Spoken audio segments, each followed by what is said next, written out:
Hello বন্ধুরা, রবিবারের লাঞ্চের থালা তোমাদের সামনে শেয়ার করে নিচ্ছি। প্রথমেই রেখেছি এক বাটি গরম ঝরঝরা ভাত, আর পাকা পাকা পটল ভাজা, বেগুন ভাজা, আর রেখেছি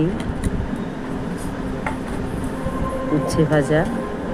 সঙ্গে নিয়ে নিলাম পালং শাক আলু দিয়ে সিদ্ধ। আর আজকে ষষ্ঠবার করেছি মাটন। তো যেহেতু মাটন করেছি তাই একটু অন্যান্য পদ কম রাখলাম। তো সঙ্গে নিয়ে নিলাম এক বাটি মাটনের ঝোল, আলু আর মাটনের পিস কয়েকটা।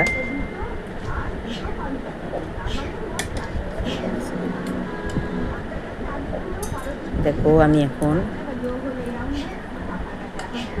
এক বাটি ঝোল সমেত মাংস সমেত নিয়ে নিলাম, আর সঙ্গে রাখছি বেশ কিছুটা টক, যেটা খেলে মুখটা ছেড়ে যাবে, আমলকি কুমড়ো মূলো দিয়ে। আর রাখলাম এক গ্লাস জল। কেমন লাগলো অবশ্যই কমেন্ট করতে ভুলবেন না কিন্তু। চলি বন্ধু, টাটা।